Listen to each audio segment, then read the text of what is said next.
The most dangerous words in the universe are not "we come in peace" or "resistance is futile." They are much, much worse. They are, "Oops, I think I filed that under the wrong category." Zephyrus Blunderbottom stared at his computer screen with the sort of expression usually reserved for people who have just discovered their pet goldfish has learned to drive. The screen displayed what appeared to be a catastrophic error of cosmic proportions, which, in fairness, it absolutely was. "What do you mean?" he bellowed at his computer. "The planet has been filed under harmless agricultural worlds for the past 12,000 years. The computer, being a computer, did not respond. It simply continued displaying the fact that Earth, or Terra, as it was listed in the files, had been spectacularly misclassified by some long-dead bureaucrat who had apparently confused "produces excellent root vegetables" with "produces excellent opportunities for violent death." Zephyrus was what you might generously call a senior planetary classification inspector, and what you might more accurately call a cosmic paper pusher who had somehow stumbled into the most important job in the galaxy without anyone noticing he was completely unqualified for it. He had 3 eyes, purple skin, and the administrative skills of a particularly incompetent houseplant. "Computer," he said, trying to maintain some dignity, "run a full reclassification scan on Terra, 3rd planet, from the star Sol." The computer hummed, whirred, and made several sounds that suggested it was having second thoughts about its career choices. After 17 minutes of processing, during which Zephyrus consumed 4 cups of coffee and questioned every life decision that had led him to this moment, the computer finally spoke. "Classification complete," it announced in the cheerful voice of someone who was about to ruin everyone's day. "Terra has been reclassified as a Class 15 Deathworld. Probability of survival for any known galactic species, 0.0001%. Recommendation, immediate planetary sterilization." Zephyrus dropped his coffee mug. It shattered on the floor, which was ironic, because that was about to happen to his entire worldview. "Run it again," he whispered. "Classification confirmed. Terra is inhabited by a species calling itself humans.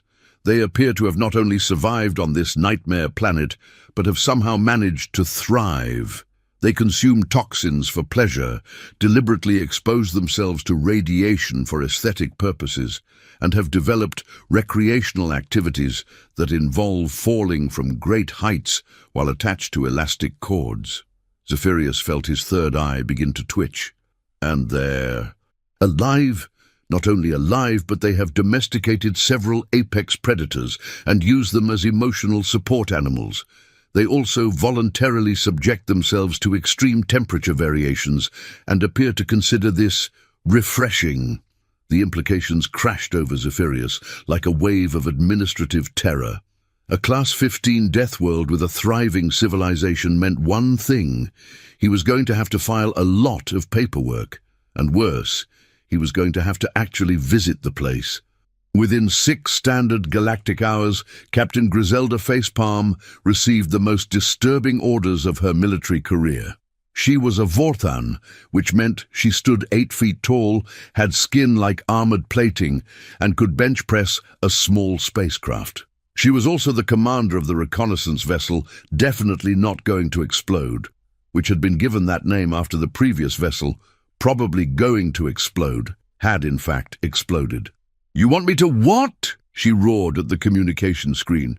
"Conduct a standard reconnaissance mission," Zephyrus replied, trying to project confidence while hiding behind his desk. "Just, pop down to the surface, have a look around, confirm that the inhabitants are actually alive and not, say, zombies or something. It's a Class 15 Deathworld, Blunderbottom. The safety protocols alone require a fleet of dreadnoughts and a priest." "Yes, well, about that." Zephyrus shuffled his papers nervously. "The thing is, we can't send a fleet because officially Terra doesn't exist as a threat. It's still listed in most databases as a harmless agricultural world known for its excellent turnips.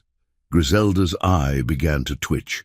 "And if I refuse, then you'll be explaining to the Galactic Council why you disobeyed a direct order to investigate a planet that, according to official records, grows very nice vegetables." The captain closed her eyes and counted to 10 in 3 different languages, none of which were suitable for polite company. "Fine," she growled, "but I'm taking hazard pay and a therapist." "About the crew," Zephyrus began, "please don't tell me you're giving me rookies. I'm giving you Blinky McTentacles." There was a long pause. Then, "The Blinky McTentacles? The navigator who got lost in his own bathroom? He's improved. He only got lost in his bathroom twice this month." Griselda made a sound that would have frightened a small moon. "I'm updating my will." Blinky McTentacles was what happened when evolution decided to play a practical joke. He had 17 eyes, each capable of seeing in a different spectrum, and the spatial awareness of a concussed hamster. He was also the only navigator available on short notice, which said alarming things about the current state of galactic transportation. "So," Blinky said, studying the navigation charts upside down, "Terra is in the Sol system, right?" "Right," Griselda confirmed. "And the Sol system is in the Milky Way galaxy?" "Correct." "And the Milky Way galaxy is in—" "Blinky!" Griselda shouted. "Just point the ship at the coordinates and try not to fly us into a black hole." "Technically," Blinky replied, "black holes are just really dense neighborhoods. The journey to Terra took 3 standard days, during which the ship's computer had 2 nervous breakdowns, and Griselda seriously considered mutiny against her own crew. The approach to the Sol system was complicated by the fact that Blinky had somehow managed to navigate them through a cosmic anomaly that technically shouldn't have existed. "I'm reading massive electromagnetic interference," Blinky announced, 17 eyes focused on instruments that were apparently telling him the ship was simultaneously upside down and traveling backwards through time. "That's probably just the planet's natural defenses," Griselda said grimly. "Class 15 Deathworlds tend to be unfriendly to visitors." What they discovered as they approached Terra was far more disturbing than any natural defense grid. The planet was surrounded by debris. Thousands of pieces of metal, plastic, and materials that their scanners couldn't identify were orbiting the planet in a complex pattern that suggested either advanced technology or complete insanity. "Are those weapons platforms?" Blinky asked, focusing 3 eyes on the scanner display. "Computer, analysis of orbital objects. Scanning. Oh, my circuits." The computer's voice reached a pitch that suggested it was having an existential crisis. "Those aren't weapons platforms, they're habitats. The inhabitants are living up there by choice. They've built structures in the vacuum of space and they're using them for oh dear, for recreational purposes." Griselda felt her stomach drop. "Come again?" "They've turned the most hostile environment in the known universe into a tourist destination. They're conducting scientific experiments in zero gravity for fun. There's one structure that appears to be entirely devoted to growing plants without soil. Why would anyone do that?" The communication array crackled to life with a sound that was cheerfully terrifying. "Unknown vessel, this is Houston Control. You're in restricted airspace. Please state your business and prepare for escort to landing zone. Also, welcome to Earth. Hope you brought sunscreen because it's a beautiful day down here." Griselda looked at Blinky. Blinky looked at the computer. The computer made a sound like a dying whale. "Did they just cheerfully threaten us?" Griselda asked. "I think they offered us sunscreen," Blinky replied. "Why would we need sunscreen?" "Because," the computer said in a voice of dawning horror, "their star is trying to kill them, and they think it's pleasant." The landing was not smooth. This was partly because Blinky had confused the landing coordinates with a recipe for space cookies he'd been reading, and partly because Earth's gravity was approximately 3 times stronger than anything the definitely not going to explode had been designed to handle. They crashed into what appeared to be a large, flat area surrounded by colorful structures that defied both physics and good taste. Griselda crawled out of the wreckage, checked that all her organs were still in the right places, and looked around. "Where are we?" she asked. "According to my calculations," Blinky said, untangling himself from the navigation console, "we're in a place called HFY World's Wonder Emporium." "That sounds ominous." "It gets worse. According to the local database I just accidentally hacked into, this is a recreational facility designed for juvenile humans." Griselda's blood turned to ice. "They train their young for combat here?" "No," Blinky said, his 17 eyes widening in horror. "They train them to have fun." And before either of them could process this information properly, they were approached by a human female who appeared to be utterly unconcerned by the fact that 2 alien beings had just crashed a spacecraft into her amusement park. "Well, hello there," she called out, walking toward them with the confidence of someone who had never encountered anything that could kill her. "I'm Marlene Kicksworth, park manager. Are you folks here for the Extreme Terror Coaster or the Gravity Defiance experience?" Griselda, who had fought in 7 galactic wars and once stared down a void kraken, found herself taking an involuntary step backward. We're explorers. From space." "Oh, space tourists. We get a lot of those." "Well, not really, but we've always hoped we would." "You picked a great day for it. The weather's perfect, the rides are all working, and we just installed a new attraction called the Certain Death Plunge." Blinky's 17 eyes began to tear up. "Certain Death Plunge? It's fantastic. You drop 300 feet in complete freefall, and then get jerked to a stop just before you hit the ground. Kids love it. Adults love it. My grandmother rode it yesterday, and she's 87. Your grandmother," Griselda said slowly, "voluntarily participated in a 300-foot fall. Oh, she's tough. Last month she went bungee jumping off the Golden Gate Bridge, said it reminded her of her youth." The computer, which had been listening through the ship's external speakers, made a sound like a printer having a seizure. "I'm sorry," Griselda said, "but did you say your elderly population engages in recreational falling?" "Well, sure. Life's too short to spend it on the ground, right? Speaking of which, would you like to try the Screaming Velocity Launcher? It shoots you through a loop-de-loop at 80 miles per hour, very popular with the kids." "The children," Blinky whispered, "ride devices that launch them through the air at high velocity. Kids love speed. The faster the better. We've got go-karts, roller coasters, water slides that shoot you down a 90-degree incline. Oh, and the Tornado Simulator. That's where we recreate the experience of being inside a Category 5 hurricane. It's educational and fun." At this point, both aliens were seriously considering the possibility that they had somehow died in the crash and were now being tormented by some cosmic entity with a very twisted sense of humor. "Miss Kicksworth," Griselda said carefully, "do you understand that we are alien beings from another planet?" "Oh, absolutely. Love the purple skin, by the way. Very stylish, and your friend's multiple eyes are fascinating. Are you from the Andromeda Galaxy? I read about you guys in Cosmic Visitors Monthly. Great magazine." "You have a magazine about alien visitors?" "Well, we don't get many, but we're optimistic. We've got a whole section in the gift shop dedicated to potential alien merchandise. Would you like to see it?"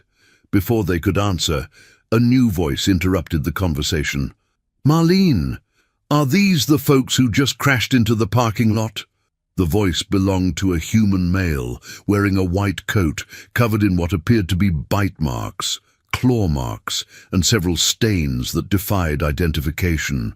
He was carrying a bag that was making suspicious growling sounds.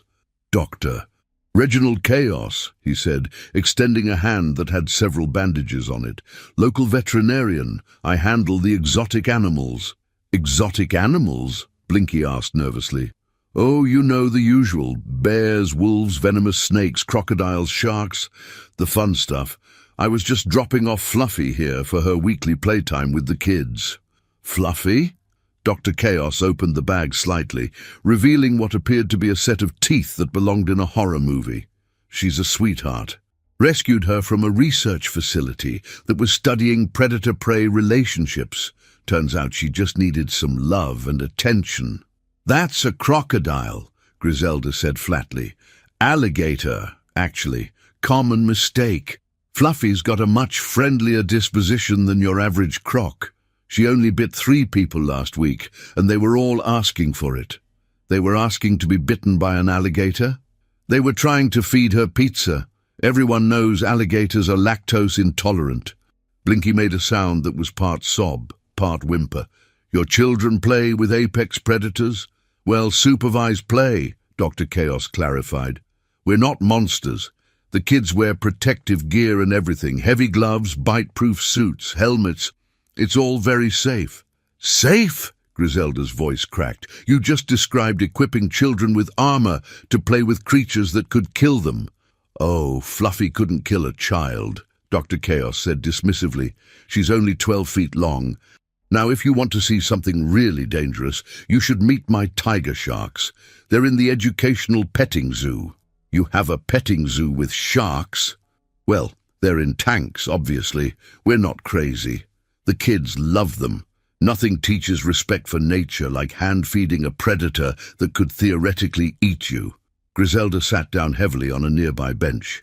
"I need a moment." "Of course," Marlene said sympathetically.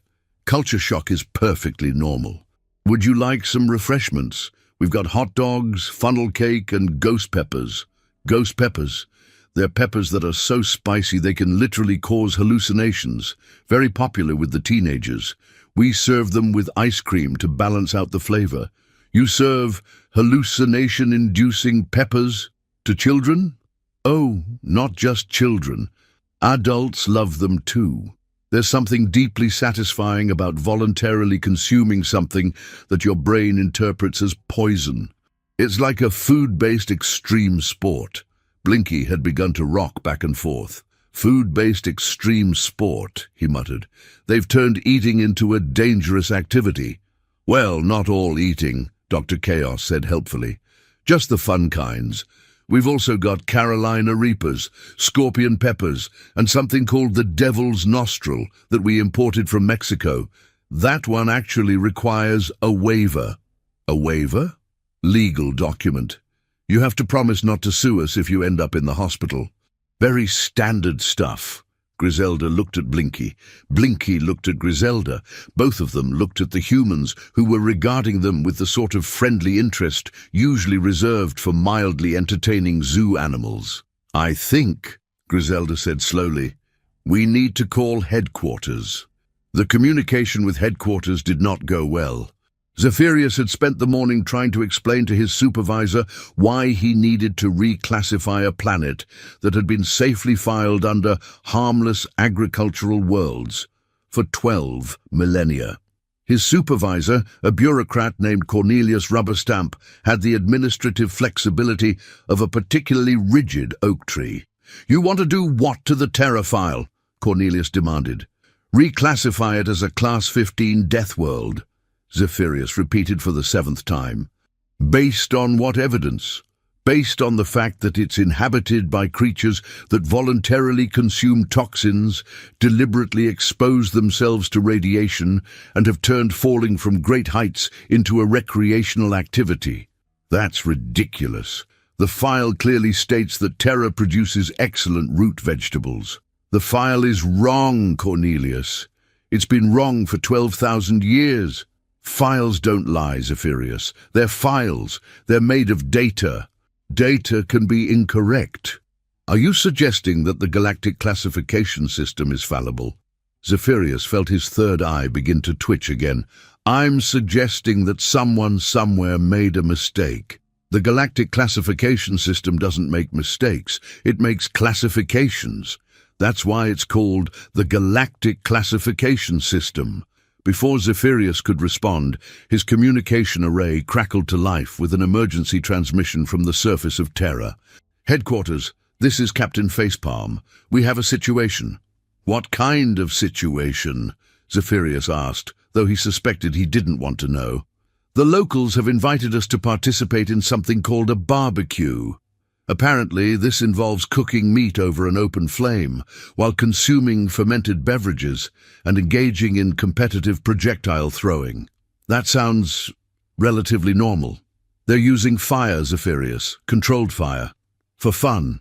And the projectile throwing involves metallic objects with sharp points that they hurl at circular targets while under the influence of alcohol. Oh dear, it gets worse. They've also invited us to something called a beach party, where they plan to lie motionless under their star's radiation while their offspring engage in hand-to-hand combat in sand. Hand-to-hand combat. They call it wrestling. Apparently it's considered educational. Zephyrus buried his face in his hands. Any other activities? They mentioned something called swimming, which involves deliberately submerging themselves in large bodies of water containing predatory fish. And they do this for pleasure. That's what they claim. They also mentioned surfing, which involves standing on a small board while massive waves attempt to crush them against underwater rocks. Captain, I need you to maintain your position and continue gathering intelligence. Do not participate in any local customs. Too late for that, sir. They've already signed us up for something called karaoke night. What's karaoke night? Apparently, it involves public performance of musical compositions while under the influence of fermented beverages. The locals describe it as character building. Zephyrus disconnected the transmission and stared at his computer screen. Cornelius Rubberstamp was still on the other line, insisting that Terra was a harmless agricultural world. Cornelius, Zephyrus said slowly, I'm going to need you to authorize a Priority 1 investigation. Based on what grounds? Based on the grounds that I'm about to submit a report that will either get me promoted or committed to a psychiatric facility. Over the next several hours, Griselda and Blinky were subjected to what Marlene cheerfully described as the full Earth experience. This began with a tour of the amusement park, during which they discovered that human children routinely subjected themselves to forces that would have killed most adult members of the galactic community. This is the gravitational anomaly simulator, Marlene explained, gesturing to a massive mechanical device that appeared to be designed by someone who had serious issues with the concept of structural integrity. It spins you around at high speed while you're suspended upside down. Very popular with the school groups. School groups? Blinky asked weakly. Oh yes, education is very important to us. We believe in hands-on learning. Last week, we had a group of 8-year-olds learn about centrifugal force by experiencing it firsthand. Most of them kept their lunch down. Most of them? Well, you can't make an omelette without breaking a few eggs, right? The ones who got sick learned valuable lessons about motion sickness and the importance of proper meal timing. Griselda watched a group of human children willingly strap themselves into what appeared to be a mechanical torture device. They were laughing, as they were hurled through the air at velocities that would have been considered lethal in any civilized society. Don't they feel fear? She asked. Oh sure, that's half the fun. The adrenaline rush is incredible. Nothing makes you feel more alive than being terrified for your life. But they could die. Well, technically, yes. But the odds are pretty good. We've only had, let me think, 3 serious injuries this month, and no actual deaths since Tuesday. Since Tuesday? It was a freak accident. Poor kid tried to ride the screaming velocity launcher while eating a corn dog. We've posted signs about it now. Dr. Chaos appeared beside them, carrying a different bag that was making different suspicious sounds. How are our visitors adapting to Earth culture? He asked. I think they're overwhelmed, Marlene said diplomatically. That's normal. Most people are intimidated by our lifestyle until they get used to it. Speaking of which, would you like to meet some of our local wildlife? No! Both aliens shouted simultaneously. Are you sure? I've got a really friendly python in this bag. Her name is Snuggles, and she just loves meeting new people." "Snuggles? She's only 15 feet long, very affectionate. She likes to hug." "Pythons hug by strangling their prey," Griselda pointed out. "Well, yes, but Snuggles knows better. She's been trained not to squeeze too hard. We use her in our stress relief program." "Stress relief? There's nothing more relaxing than being gently squeezed by a giant snake. It's like a full-body massage, but with more scales." At this point, Blinky began to hyperventilate. "I need to lie down." "Of course," Marlene said brightly. "We've got a lovely relaxation area. It's got hammocks, soft music, and a beautiful view of the shark tank." "Shark tank. For the educational petting zoo. Don't worry, they're behind glass, mostly." "Mostly? Well, the glass is only 3 inches thick, but these are just nurse sharks. They're practically harmless. Nurse sharks are still sharks. Oh, you should see them during feeding time. The kids love to watch. It's very educational. Nothing teaches respect for marine life like watching a feeding frenzy." Griselda made a decision that would have been considered cowardly by military standards and completely rational by any other measure. "We're leaving." "Oh, but you haven't seen the best part yet," Marlene protested. "Tonight is fireworks night. We're going to set off controlled explosions in the sky while everyone stands around and watches." "Controlled explosions? They're beautiful, loud, bright, and potentially dangerous if you don't maintain proper distance. The children love them." "You expose children to explosions?" "Well, they're in the sky, mostly. Sometimes we have ground-level fireworks, too. Those are the really exciting ones." Dr. Chaos nodded enthusiastically. "Last year, we had a Roman candle malfunction that singed off my eyebrows. Best 4th of July ever." "What's a 4th of July?" "It's a holiday where we celebrate our independence by setting things on fire and eating until we can't move. Very patriotic." "You celebrate by setting things on fire? And eating! Don't forget the eating. We've got hot dogs, hamburgers, potato salad that's been sitting in the sun for hours, and beer that's been chilled to the perfect temperature for maximum consumption." "Potato salad that's been sitting in the sun. Builds character and immune systems. Nothing toughens you up like a little food poisoning." Blinky began to cry. Not the dignified weeping of a sophisticated being, but the ugly, desperate crying of someone whose worldview had been thoroughly shattered. "I want to go home," he sobbed. "Oh, don't be such a baby," Marlene said kindly. "Earth grows on you, like a fungus. A really aggressive, potentially dangerous fungus that you learn to love." "That's not helping," Griselda said. "Sorry, I'm not good with emotional support. I'm more of a throw people off tall structures and see if they bounce kind of person. That's a real job. Well, not officially, but I've been doing it for 20 years and nobody's complained yet." "What about the people who didn't bounce?" "They're not really in a position to complain, are they?"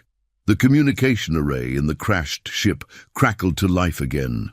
Zephyrus's voice emerged, sounding like a man who had been required to fill out paperwork in triplicate while standing on his head.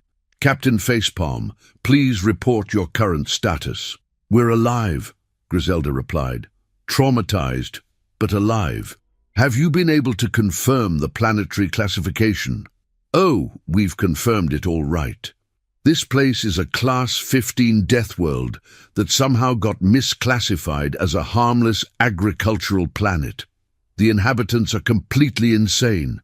"Insane how?" "They deliberately expose themselves to deadly radiation, consume toxins for pleasure, and have turned nearly dying into a recreational activity. Their children are trained from birth to engage in potentially lethal activities while adults encourage them. And they're thriving.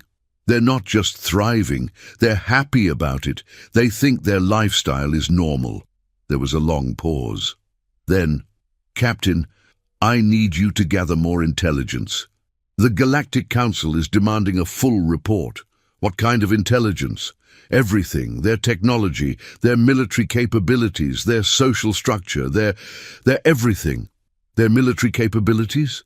We need to know if they're a threat to galactic security. Griselda looked at Marlene, who was cheerfully explaining to a group of children how to properly hold a sparkler without setting themselves on fire. "Sir," she said slowly, "I don't think they're a threat to galactic security. I think they're a threat to galactic sanity." The next phase of the investigation took them to what Dr. Chaos described as a typical suburban neighborhood, which turned out to be a collection of dwellings where humans lived in close proximity to each other, while engaging in activities that would have been considered acts of war on most civilized planets. "That's Mr. Henderson, Doctor," Chaos explained, pointing to a human male who appeared to be operating some kind of mechanical device that was producing an ear-splitting roar. "He's mowing his lawn. Mowing his lawn. He's using a machine with rotating blades to cut the grass on his property to a uniform height. He does this every week. Why? Because if he doesn't, the neighbors will judge him. The neighbors will judge him based on the height of his grass." "Oh, absolutely. Lawn maintenance is very important in human society. A well-maintained lawn indicates that you're a responsible member of the community." Blinky focused several eyes on the lawn-mowing human. "But he's walking behind a machine that could easily remove his feet." "Well, yes, but that's part of the challenge. Lawn mowing is considered a meditative activity. The constant threat of dismemberment helps you focus on the present moment." "That's insane. That's suburbia, Doctor," Chaos replied cheerfully. They were interrupted by the sound of children screaming. Both aliens immediately assumed the worst, but Dr. Chaos looked pleased. "Oh, good. The kids are playing in the sprinklers." "Sprinklers? Water distribution systems. They spray water at high pressure while children run through the streams. It's considered refreshing." Griselda watched a group of human offspring deliberately exposing themselves to high-pressure water jets while shrieking with what appeared to be joy. "But they're getting soaked." "That's the point. It's hot outside, so they cool themselves down by getting wet. Very practical, really. But they're wearing clothes." "Well, yes, you can't just run around naked. This is a civilized society. So they deliberately soak their clothing, and then they go inside and change into dry clothes. It's a whole process." Blinky began to hyperventilate again. "They have a process for getting unnecessarily wet." "Oh, that's nothing. Wait until you see what they do in winter." "What do they do in winter?" "They go outside when it's freezing cold and throw frozen water at each other. They throw ice at each other. Well, snow. It's like ice, but fluffier. They make it into balls and hurl it at their friends and family members. That's assault! That's a snowball fight. Very popular with all age groups. Nothing builds family bonds like pelting your loved ones with frozen precipitation." A new voice interrupted their conversation. "Excuse me, are you folks lost?" The voice belonged to a human female who appeared to be in her 70s, but was dressed like someone who had decided that age was just a number, and that number was irrelevant. "I'm Gertrude Daredevil," she said, extending a hand that was covered in what appeared to be motor oil. "I live next door. I couldn't help but notice your unusual appearance." "We're visitors," Griselda said carefully, "from far away." "Oh, wonderful. We don't get many out-of-towners. Are you here for the annual Extreme Sports Festival?" "Extreme Sports Festival? It starts tomorrow. We've got bungee jumping, rock climbing, hang gliding, and whitewater rafting. I'm personally entered in the motorcycle stunt competition." "A motorcycle stunt competition? I'm going to jump my Harley over 12 school buses while on fire." "While on fire?" "Well, not me personally. The motorcycle will be on fire. I'm not completely crazy." Blinky made a sound that suggested he disagreed with that assessment. "I'm 73 years old," Gertrude continued, "and I figure if I'm going to die, I might as well die doing something interesting." But you could die." "Honey, I could die crossing the street. At least this way, I'll go out in a blaze of glory, literally. Have you considered not jumping a flaming motorcycle over school buses? Where's the fun in that?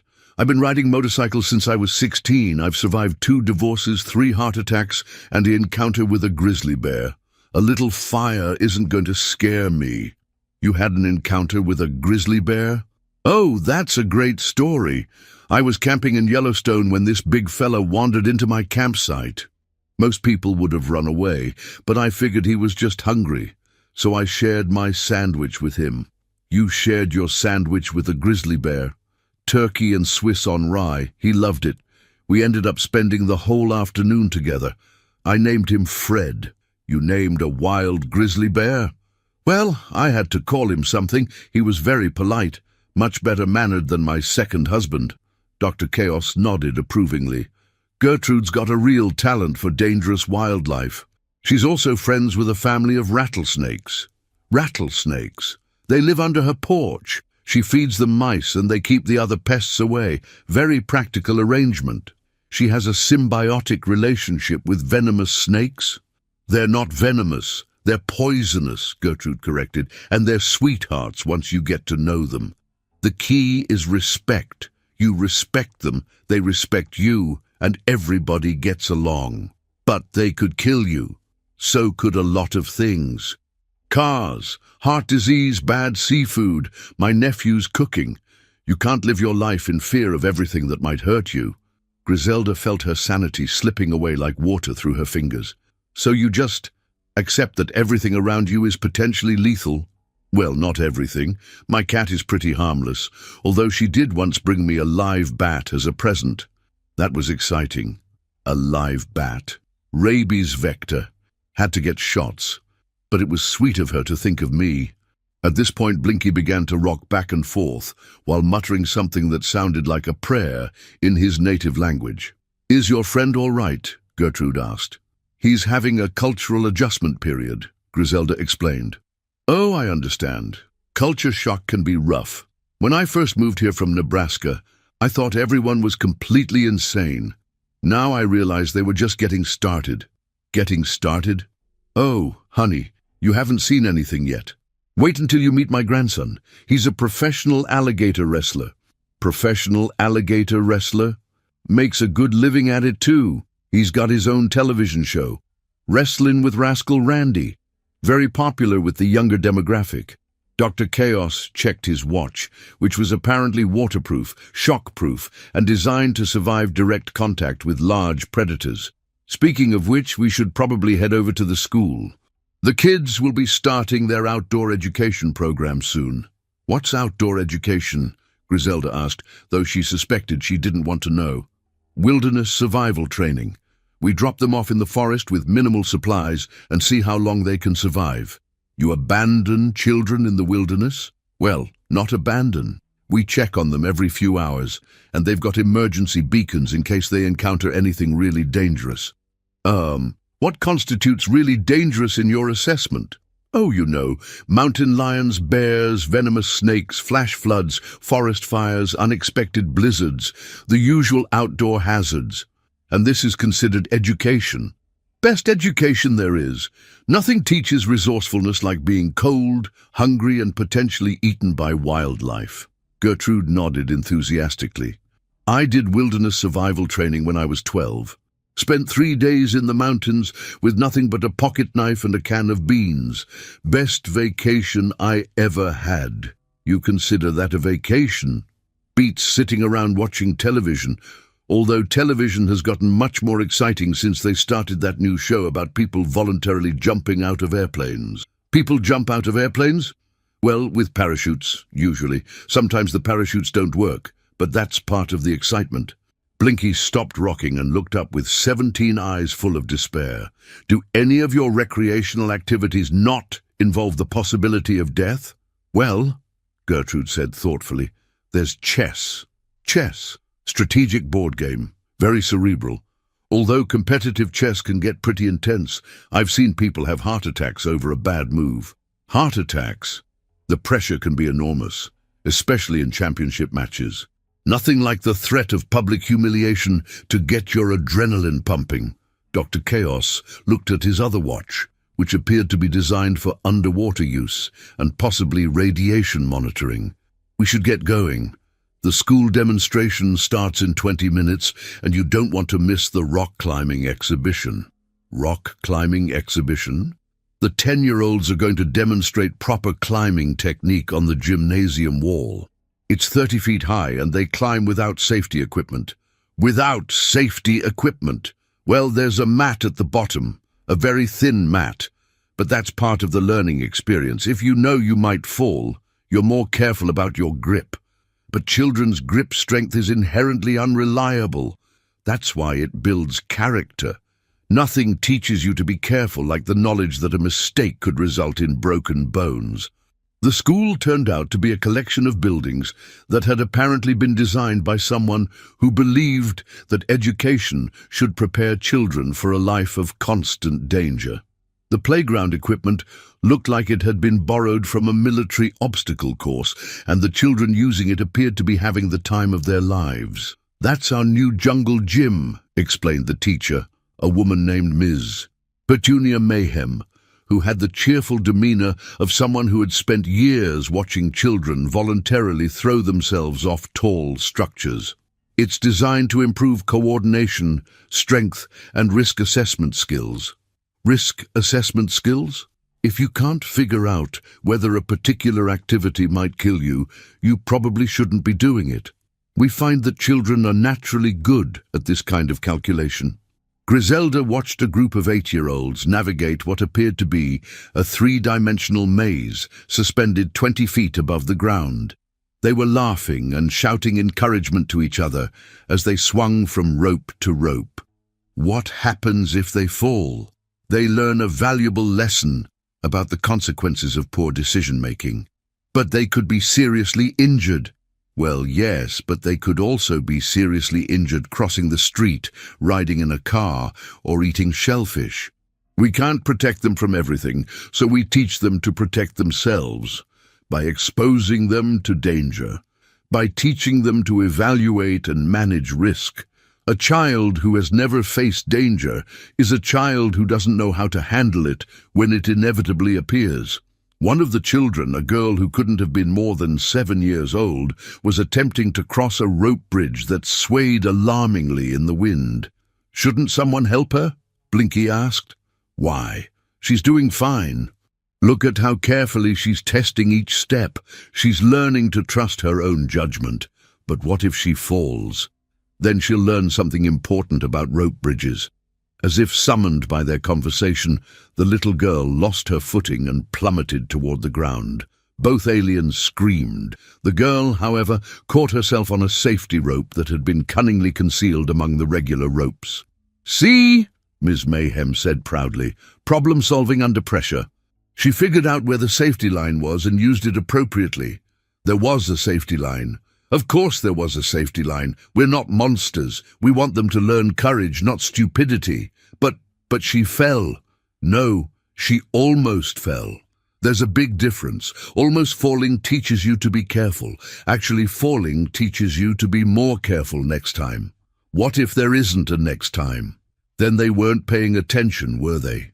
Dr. Chaos appeared beside them, carrying a bag that was making suspicious chirping sounds. "How do you like our educational system?" he asked. "It's terrifying," Griselda replied honestly. "That's the point. Education should challenge you. How else are you supposed to grow? By reading books. Oh, we do that too. But reading about danger is no substitute for experiencing it firsthand. You can read about fire all you want, but until you've been burned, you don't really understand what heat means. So you deliberately burn children. Well, not deliberately, but accidents happen, and when they do, we make sure the children understand what went wrong and how to avoid it in the future. That's educational child abuse. That's practical education. A child who has never been hurt is a child who doesn't understand consequences." Ms. Mayhem blew a whistle, and the children began to gather around a large artificial rock wall that had been constructed against the side of the gymnasium. "All right, everyone," she called out. "Time for rock climbing practice. Remember the 3 rules. Maintain 3 points of contact, test your holds before committing your weight, and don't look down." "Don't look down?" Blinky asked. Looking down can cause vertigo, which can lead to panic, which can lead to falling. Better to focus on where you're going than where you've been. But if they don't look down, how do they know how high they are? They don't. Ignorance is bliss, especially when you're hanging 30 feet above the ground by your fingertips. The children began to scale the wall with the casual confidence of beings who had never been told that gravity was something to fear. They moved like small, fearless primates, finding handholds and footholds with an ease that would have impressed professional climbers. "How long have they been doing this?" Griselda asked. "Since they were 5. We start them on smaller walls and work our way up. By the time they graduate, most of them can free climb a 50-foot wall without breaking a sweat." Free climb? No ropes, no safety equipment, just them, the wall, and the knowledge that a mistake means a very unpleasant meeting with the ground. But children's judgment is notoriously poor, which is why we train it. Judgment is like a muscle. If you don't exercise it, it atrophies. One of the children, a boy who couldn't have been more than 9, had reached the top of the wall and was now hanging upside down from the highest handholds. "Should he be doing that?" Blinky asked nervously. "Probably not," Miss Mayhem replied cheerfully. "But he's been climbing this wall for 4 years. If anyone knows its limits, it's Tommy. What if he's wrong? Then he'll learn something important about overconfidence. The hard way. Is there any other way? Theoretical knowledge is useless without practical application." At this point, Tommy decided to demonstrate a maneuver that involved swinging from handhold to handhold like some sort of diminutive acrobat. He moved with fluid grace, completely unconcerned by the fact that he was suspended 30 feet above a concrete floor. "This is insane," Griselda muttered. "This is childhood," Ms. Mayhem corrected. "At least, childhood as it should be. We've spent too many generations protecting children from every possible harm. The result has been adults who don't know how to handle real danger when they encounter it." "So you expose them to danger deliberately?" "We expose them to manageable risks in controlled environments. There's a big difference between jumping off a cliff and learning to climb down it safely." "But what about insurance, liability, legal consequences?" "Oh, we've got forms for all that. Parents sign waivers acknowledging that childhood involves inherent risks and that we can't guarantee their precious offspring won't occasionally require medical attention. The parents agree to this. The parents demand it. They want their children to be competent, confident adults. You can't raise competent, confident adults by keeping them wrapped in bubble wrap until they're 18. Dr. Chaos checked his watch again. "Speaking of which, the high school students should be starting their survival training demonstration soon." "What kind of survival training?" "Oh, the usual. Fire making, shelter construction, water purification, and basic first aid. They've got to spend the night in the wilderness with minimal equipment." "Overnight?" "Well, yes. Survival training isn't very useful if you only practice it during the day. Nighttime is when the real dangers come out." "What real dangers?" "Wolves, bears, mountain lions, hypothermia, dehydration, getting lost, falling off cliffs. You know, standard outdoor hazards." "And the parents allow this?" "The parents insist on it. They want their teenagers to be self-reliant. Nothing builds self-reliance like spending a night in the woods with nothing but your wits and a pocket knife." Griselda felt her sanity finally snap. "This is madness." "This is education," Ms. Mayhem replied calmly. "The same educational system that has produced explorers, inventors, artists, scientists and leaders for thousands of years. But the mortality rate is actually quite low. Most of our students survive to adulthood with all their original limbs intact. Most of them. Well, accidents happen, but the survivors are incredibly resilient, adaptable and resourceful. You can't make an omelette without breaking a few eggs. You're talking about children, not eggs. Same principle applies. Growth requires risk. Safety requires stagnation. We choose growth." Back at headquarters, Zephyrus was having the worst day of his administrative career. The preliminary reports from Terra were so disturbing that he had been required to call an emergency session of the Galactic Threat Assessment Committee. The committee consisted of beings from 12 different species, all of whom had initially dismissed his concerns as the ravings of an overworked bureaucrat. That had changed when Captain Facepalm's detailed reports started arriving. "Let me make sure I understand this correctly," said Committee Chairman Prudence Worrywart, a being whose species had evolved specifically to avoid anything resembling danger. "These humans deliberately expose themselves to their star's radiation. They call it sunbathing," Zephyrus confirmed. "They lie motionless under direct stellar radiation until their skin changes color." "Changes color?" "It becomes darker. Sometimes it burns. They consider this aesthetically pleasing. They find radiation burns aesthetically pleasing. They also voluntarily expose themselves to freezing temperatures, extreme heat, toxic atmospheric conditions, and gravitational forces that would kill most of our species." Committee member Nervous Reckington raised a tentacle. "What about their military capabilities?" "That's the truly disturbing part. They don't seem to have traditional military capabilities. Their entire population appears to be trained for combat from birth." "Combat training." "They call it education and recreation. Their children are taught to climb vertical surfaces, navigate dangerous terrain, survive in hostile environments, and assess risk under pressure." "All children?" "All children. And the training becomes more intense as they age. By the time they reach adulthood, they're capable of surviving in conditions that would be considered uninhabitable by galactic standards." Committee member Paranoid Freitenberg consulted his notes. "What about their technology?" "Primitive by galactic standards, but they've managed to achieve space travel using controlled explosions. They literally strap themselves to bombs and launch themselves into orbit." "Bombs?" "Chemical rockets. They're essentially riding controlled explosions into space and apparently consider this normal." "Do they have weapons?" "They have thousands of different types of weapons. But here's the disturbing part. They don't seem to consider most of them weapons. They call them tools, sporting equipment, and recreational devices." "Can you give us an example?" "They have devices designed to propel small projectiles at high velocity. They use these devices to hunt animals for food, engage in competitive target practice, and defend their territory. They consider these devices so normal that their children are taught to use them. Their children are armed. Their children are armed with projectile weapons, edged weapons, blunt instruments, and knowledge of multiple combat techniques. And that's considered normal." Chairman Worrywart's skin had turned a color that indicated extreme distress. "What's your recommendation?" "Based on the evidence, I believe Terra should be classified as a Class 15 Deathworld with a native population that represents a potential threat to galactic security." "A threat? Not an aggressive threat.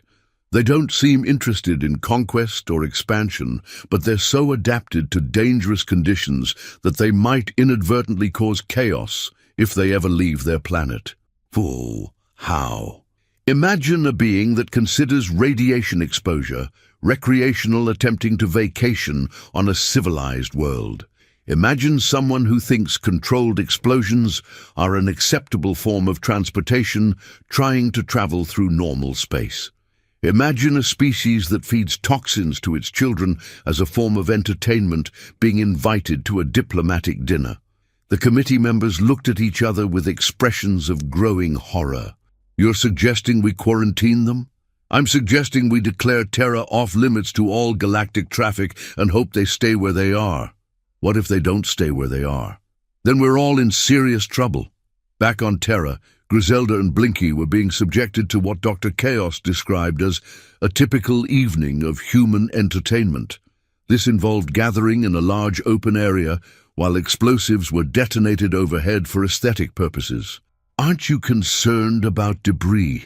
Griselda asked as colorful explosions painted the night sky.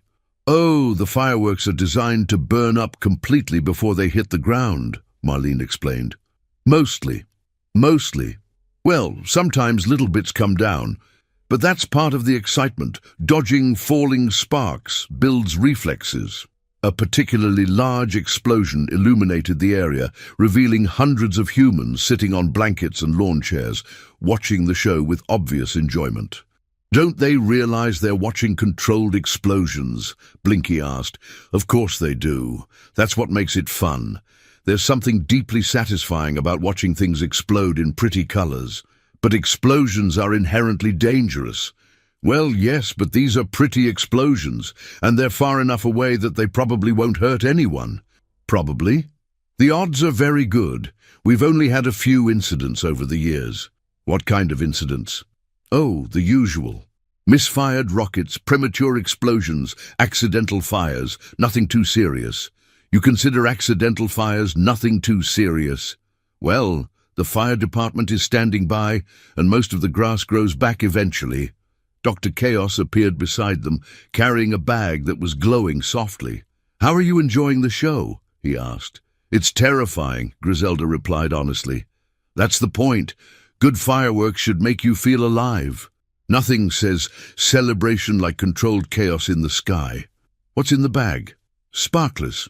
Want to try one?" "What's a sparkler?" "It's a small handheld firework. You light one end and it produces a shower of sparks. Very popular with children." "You give children handheld explosives?" "Well, they're very small explosives, and the children are supervised. Mostly."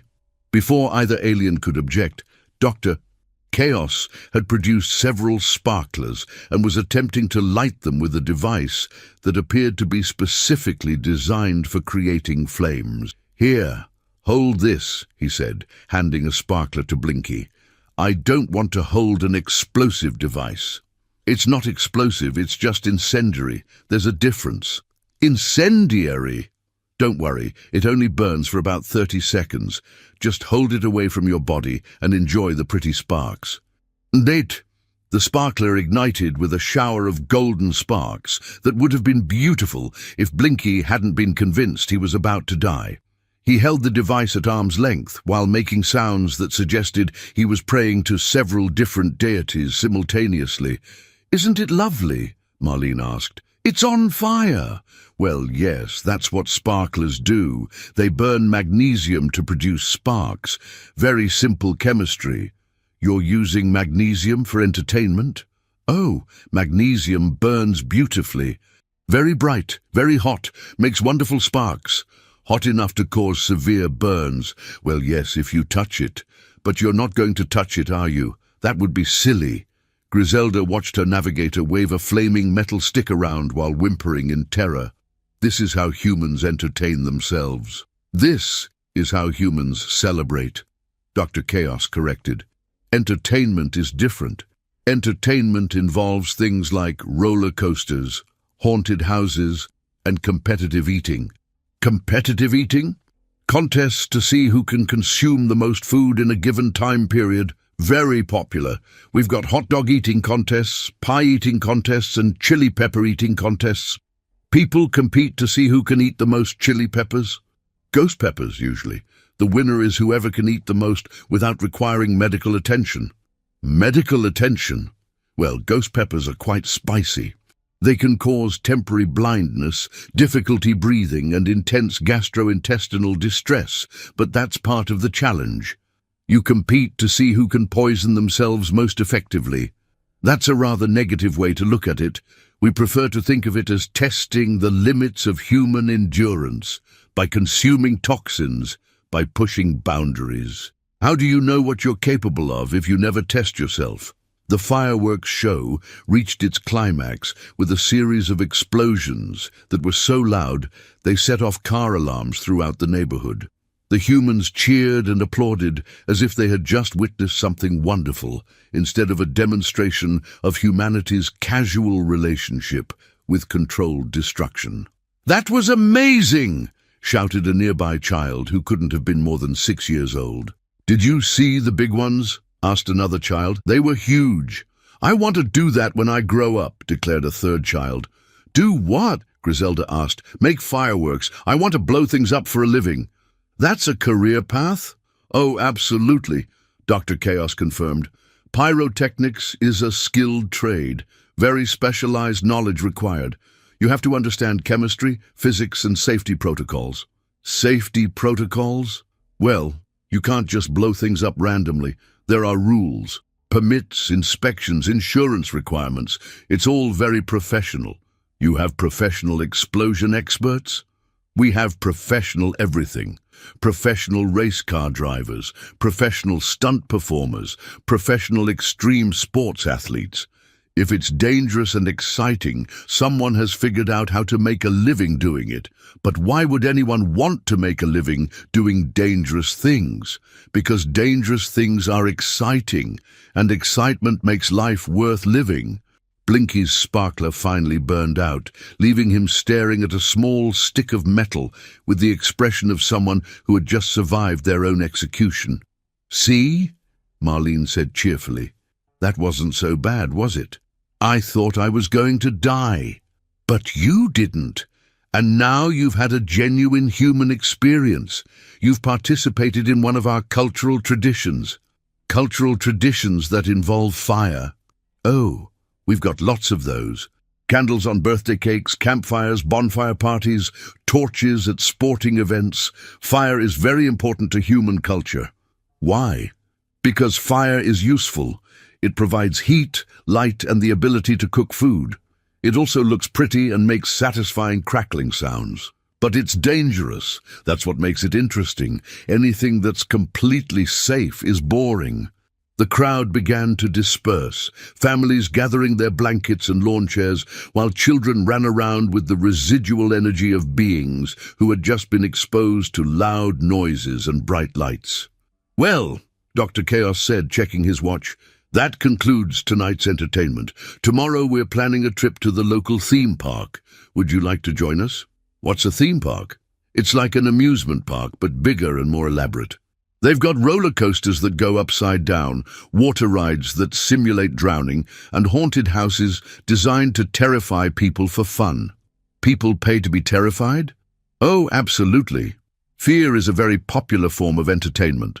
Nothing makes you feel more alive than being scared out of your wits. But why would anyone voluntarily experience fear? Because the relief you feel when the scary thing is over is incredibly pleasant. It's like the psychological equivalent of hitting yourself with a hammer because it feels so good when you stop." Griselda and Blinky looked at each other with expressions of complete defeat. "I think," Griselda said slowly, "we need to update our report." The final report to the Galactic Council was 1,700 pages long and required 3 different committees to verify its contents.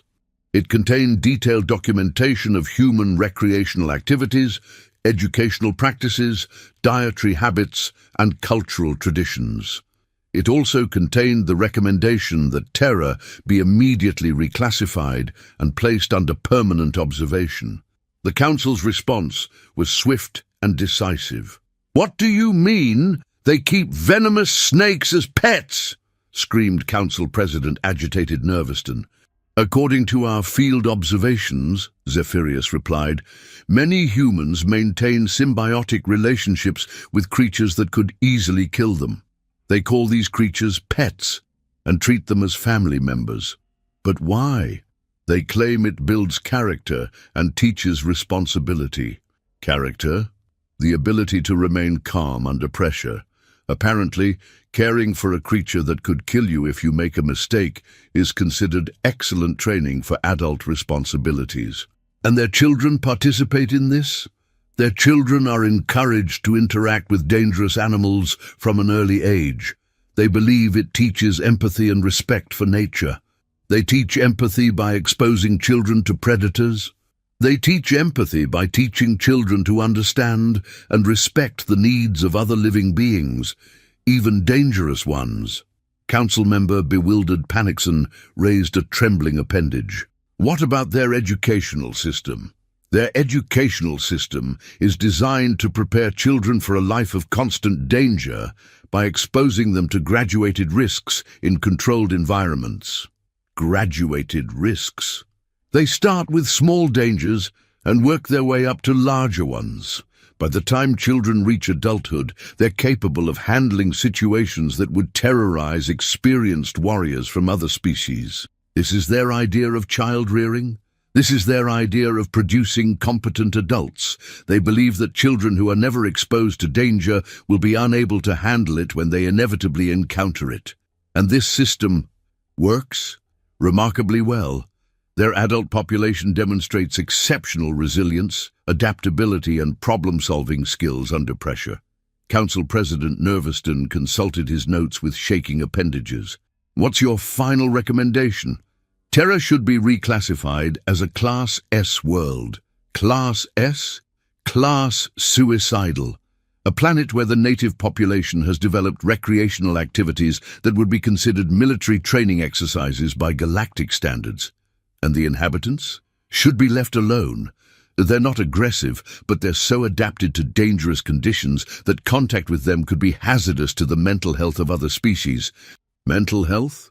Prolonged exposure to human culture has been shown to cause existential crisis, chronic anxiety, and a complete re-evaluation of what constitutes normal behavior.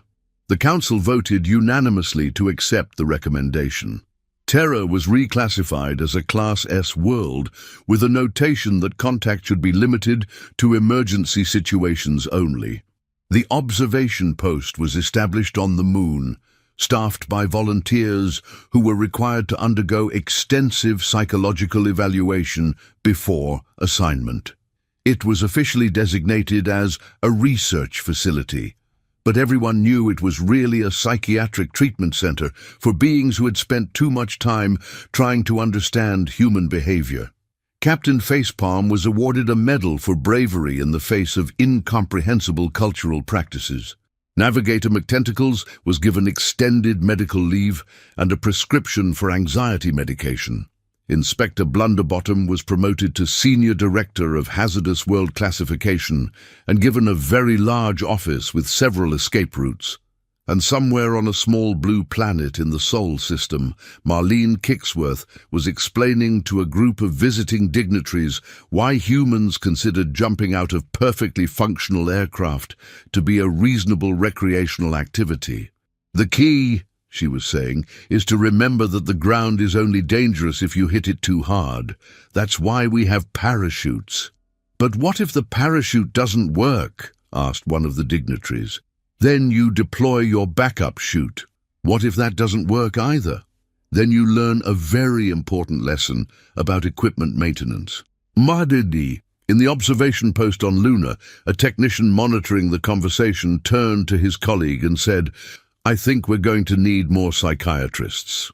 His colleague nodded and updated the request for additional mental health personnel. In the request form, under reason for additional staff, he wrote, "Continued exposure to human recreational activities causing widespread cognitive dissonance among observation personnel." The universe was vast, filled with wonders and terrors beyond imagination.